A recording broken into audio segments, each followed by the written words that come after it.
اب ہم ان ایڈجیکٹیوز کو جملوں میں استعمال کریں گے. یوز آف ایڈجیکٹیوز ان سینٹینسز یعنی ایڈجیکٹیوز کا جملوں میں استعمال. پہلا ایڈجیکٹیو ہے lively. مل کر اس کا جملہ پڑھتے ہیں. آپ بھی میرے ساتھ پڑھیے. Teacher has read us his lively stories about his childhood and we enjoyed them greatly. اس جملے میں lively کے لفظ کا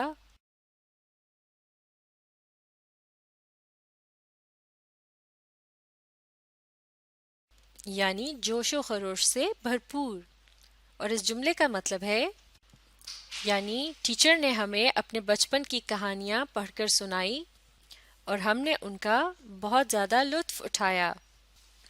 اگلا لفظ ہے living یعنی زندہ یا جاندار. اب اس سے متعلق جملہ پڑھتے ہیں. امیبا از اے living creature یعنی امیبا ایک جاندار مخلوق ہے.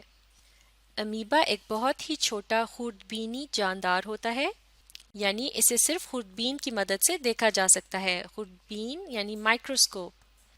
تو اس جملے میں لیونگ کا لفظ کریچر کے متعلق بتا رہا ہے کہ وہ کس قسم کا کریچر ہے یعنی وہ کس قسم کی مخلوق ہے. وہ ایک جاندار مخلوق ہے. تو اس طرح سے اس جملے میں لیونگ کا لفظ کیا ہے؟ یہ ایک ایڈجیکٹو ہے. اگلا لفظ ہے healthy. جملہ پڑھتے ہیں. To choose carefully what to eat is a sensible move to stay healthy. معاف کیجیے گا، ایک مرتبہ پھر اس درست جملے کو پڑھتے ہیں. To choose carefully what to eat is a sensible move to live a healthy life. یعنی اس جملے میں یہ کہا جا رہا ہے کہ جب ہم سوچ سمجھ کر کھانے پینے کی چیزوں کو چنتے ہیں تو ایک صحت مند زندگی گزارنے کے لیے یہ ایک سمجھداری کا عمل ہے. تو اس جملے میں لائف کے لفظ سے پہلے ہیلدی کا لفظ استعمال کیا گیا ہے. لائف یعنی زندگی اور ہیلدی یعنی صحت مند. تو اس طرح سے ہیلدی کا لفظ لائف کی وضاحت کر رہا ہے یعنی اس کے متعلق ایڈیشنل انفارمیشن دے رہا ہے یعنی کس قسم کی لائف. تو اس طرح سے ہیلدی کا لفظ کیا ہے؟ یہ ایک ایڈجیکٹو ہے. اگلا لفظ ہے wealthy. جملہ پڑھتے ہیں. His father and his grandfather were both wealthy merchants. یعنی اس کے والد اور دادا دونوں دولت مند تاجر تھے. تو اس جملے میں wealthy کا لفظ merchants کے متعلق بتا رہا ہے کہ وہ کس قسم کے مرچنٹ تھے یعنی تاجر تھے، وہ مالدار یا دولت مند تھے. اور اس طرح سے یہ ایک ایڈجیکٹو کے طور پر اس جملے میں استعمال ہوا ہے. اگلا لفظ ہے abundant یعنی کثیر. جملہ پڑھتے ہیں. Fertile soil and abundant sunshine and rain give the island a great variety of plant life. تو اس جملے میں یہ بتایا جا رہا ہے کہ زرخیز مٹی اور دھوپ اور بارش کی کثرت کی وجہ سے اس جزیرے پر مختلف قسم کے پودے پائے جاتے ہیں. اس جملے میں دھوپ اور بارش کی زیادتی کا بتانے کے لیے یعنی ان کا بہت زیادہ کثرت میں ہونے کے لیے، معاف کیجیے گا، ان کا بہت زیادہ کثرت میں ہونے کے متعلق بتانے کے لیے abundant یعنی کثرت کا لفظ استعمال کیا گیا ہے، جس سے پتہ چلتا ہے کہ دھوپ اور بارش کس تعداد میں ہوتی ہے. تو یہ بھی ایک ایڈجیکٹو ہے. جیسے کہ ہم سیکھ چکے ہیں کہ ایڈجیکٹو کسی چیز کی کوانٹٹی یعنی تعداد کے متعلق بھی بتاتے ہیں. اگلا لفظ ہے پیشنٹ یعنی صابر، وہ شخص جو صبر کرتا ہے. جملہ پڑھتے ہیں. She is very patient and loving with small children and would make a wonderful elementary school teacher. تو اس جملے میں یہ بتایا جا رہا ہے کہ وہ بہت صابر ہے اور بچوں کے ساتھ محبت سے پیش آتی ہے اور وہ ایک اچھی ابتدائی اسکول ٹیچر ثابت ہو سکتی ہے. تو یہاں ایک خاتون کی صفت کے متعلق بتاتے ہوئے پیشنٹ کا لفظ استعمال کیا گیا ہے. پیشنٹ یعنی صابر، جس سے یہ پتہ چلتا ہے کہ وہ ایک صبر کرنے والی خاتون ہے. تو کیونکہ یہ لفظ صفت کے متعلق یعنی کوالٹی کے متعلق بتا رہا ہے تو یہ کیا ہے؟ یہ ایک ایڈجیکٹو ہے. اور آخری لفظ ہے پیور. جملہ پڑھتے ہیں. Pure gold is so soft that it can be moulded with the hands. ایک مرتبہ پھر اس جملے کو پڑھتے ہیں. Pure gold is so soft that it can be moulded with the hands. یعنی خالص سونا اتنا نرم ہوتا ہے کہ اسے ہاتھ سے ڈھالا جا سکتا ہے. ڈھالنے کا مطلب ہے جب آپ کسی مادے کو کوئی شکل دیتے ہیں، جیسا کہ سونے کو ڈھال کر اس سے زیور بنائے جاتے ہیں. تو یہاں پیور کا لفظ گولڈ کے متعلق بتا رہا ہے کہ کس قسم کا گولڈ ہے، یعنی اس کی کوالٹی یا صفت کے متعلق بتایا جا رہا ہے کہ وہ خالص گولڈ ہے، یعنی خالص سونا ہے. تو اس طرح سے اس جملے میں بھی پیور کا لفظ کیا ہے؟ یہ ایک ایڈجیکٹو کے طور پہ استعمال ہوا ہے. اور اب یہ مشق مکمل ہو گئی ہے.